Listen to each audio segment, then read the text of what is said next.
Salut la famille, bienvenue sur notre chaîne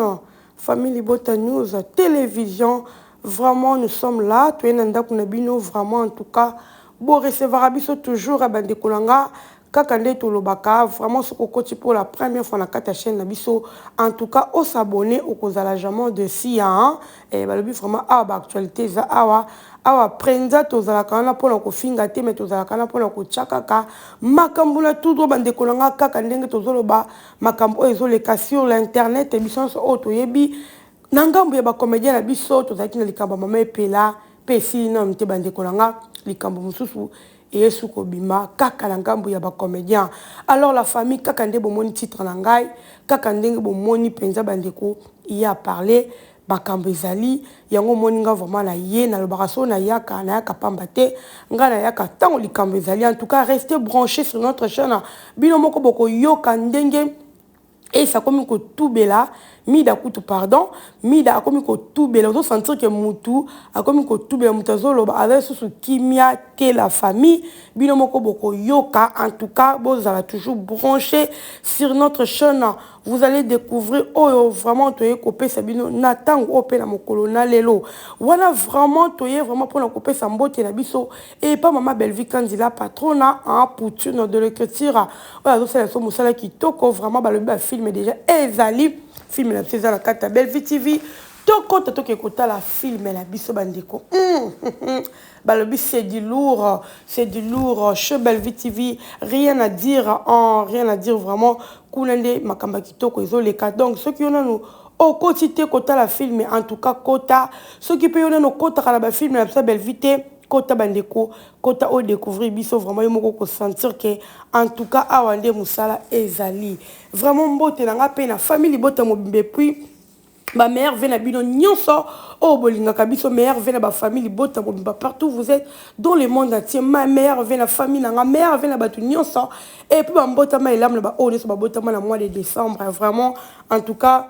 bon anniversaire na bino ba joyeux anniversaire na ba meilleur venant sur tout sangi c'est vraiment topé si bino en tout cas bozwango na kombo na Yesu Christo. Voilà la famille sans plus tarder na okende musika te lelo vraiment la vidéo na nazo tie la bino moko boyoka ndenge nini mida pardon ta komba ezoyelanga mida ndenge azoloba bandeko nanga affaire ya Sherika affaire ya sila bisalu oyo balobi ke baza na poison bandeko nanga. Alors makambe bimaki mutacheli poison eza Sherika. Alors lelo tomoni palpite koti na kati ya internet et puis na babakuka surtout na bango moko ba communicateur o babimisaki makambango. Je vous dis donc et c'est azo kokate au sentir que façon na ya koloba bandeko nanga au sentir que mutazo tubela yona nani et puis ezana le romobe a soulever a bandeko nanga na psa to yoka ngo to meka ko sala analyse na sa bino a ba analyse a vrai za a to sala ba analyse ya mot par mot tant to ki makambulo lobi biso to saka analyse na oyo lobi donc il a fait musika te de gauche à droite te saka analyse na oyo lobi. Alors toroyo kabiso moko na ko yebisa bino parti oyo o intéressé ki nga vraiment o nani esmi da oloba et intéressé nga na ko sala vidéo na nga bandiko na nga. Alors poison to yebite za solo to lokuta to yebite nana chelie to yebite to yebite bandiko. Alors nous allons découvrir ça ici. Alors j'aime na yo vraiment et que ça la bien et puis pour partager vidéo là par la famille. C'est parti dans notre chaîne bino boyo kabino moko et puis on se retrouve après maloba oyo. Suivez. SB soute kaka ndenge makambo euta ko leka wana lizabaku basilika ka ndenge ye asalaka ninyo kombo noni ndenge asalaka ba nini ye ba analyse afai maboma ndenge moto ane pela kinga nazwaki pe défense na ye na Karim Mutu les zabaku basilika ki contre Sherika azala su na SBT ye mo akomela mamske ba fa no ba finga na oyali su SBT ye mo kwa koma bomo koko ya na su SBT Sherika longwa na ye déjà SB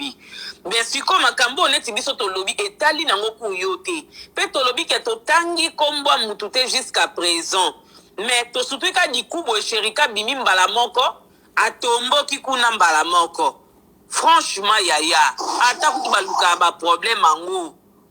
o paniquer makasi bite tolobi pe na yo te eloko nini yo zwi palpite hein nayebi te tokomi na niveau oyo mpo bino pe yo pe patience ebemba mama no kende na okuna na mama na oso akufaki na nta kufa bien kende na bima kende parce que oyoka bien ke totanga ekombwa sherika te sherika koti na buzoba ye moko mutake komilukela nani yango atanga ekomba sherika live nange eza na bobandela ye moko akoti na buzoba yo kosala émission so paza na posa balobele so pa yo pia matière soki pe nayebi pe te me nayebi te sherika so yebi yo mutoteli pusila te o agite boye pourquoi oh yaya vous m'accusez de tout nani akize yo sherika qui t'a accusé tokomi ntina niveau ya accusation ya meurtre imaginez qu'il y a même des gens oyo nga nasololaka na bango ezaka so likambo boye bato na nga mpe mokandi ya moto na moto aka na base na ye ya momona nga kutu na émission na nga bebe anonymous nalobai kombwa moto totangi te sherika seke yo luka ba problème po ozaka na SBT soki yo yoka soni po na loba na bango nga mona lobi ke sherika longwa banda mambwane lika alongwa na ye moko bafani bafingi yo olongwe kutu biso tozalaki na po na odefendre nga kutu bafani bafinganga po na odefendre sherika mutu Karine mutu o aza vrai asila a défendre une mission na nga moko pe na défendre yo et c'est pas yaki ko défendre une mission na nga to défenda ki yo mais yo siliki bafani na yo bazofinga nga na royal lisusu SBT olongwa yo moko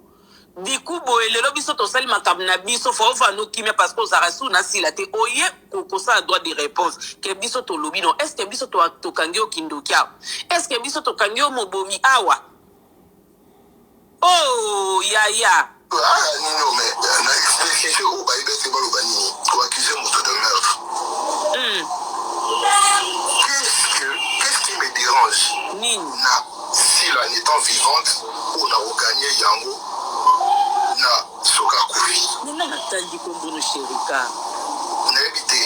qu'est-ce qui me dérange ou qu'est-ce que je manque na ndenge o na perdre le mot pour espérer vivante na ogana soka kufi koinangi la prompter mais quand vous incitez les autres à me détester pour gagner quoi après est-ce qu'il y a bien elle sait comment je fonctionne comment si tant que vous finissez en ami les allemands on a privé na BCA mams tande no finga le roi est bien à bisanga talelanga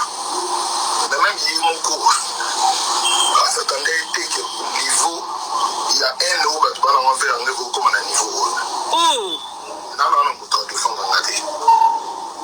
non moto la vingati ça n'est pas j'en ai pas accusation de meurtre banda théâtre si lelo non comédie mon peu importe la rendre tout ça qui va accuser quand c'est mon poison je suis le premier ce qui fait que même maman n'aurait battu mais tout comme awaleni mais to commandé ni yo do luki on a niveau pourquoi j'ai fait quoi à qui j'ai toujours été comme je suis ndenge au profil de la ngana parce que bon on a finga baluki déjà chérie. Et voilà la famille, en tout cas j'espère que bino moko bolandi mida ndenge ozo sentir que façon ya koloba mida ozo sentir que mutu akomi azoye bate asala ndenge nini au moins likambo so je sais quoi hier oza siko victime ya likambo moko boye siko okomi koluka se racheter ndenge mida zo sala alobi biso to sali makambo na biso voilà mo intéressé nga vraiment sherika biso to sali makambo na biso yo mbala moko ko bimato tanga ki komba moto te biso to sali makambo na biso la famille ça dit beaucoup biso to sali makambo na biso siko tanga le biso to sali makambo na biso c'est par rapport à quoi makambo nini o bango basalaki parce que makambo sherika ko bimela eza makambo bango balobi ke azwi acheli si la poison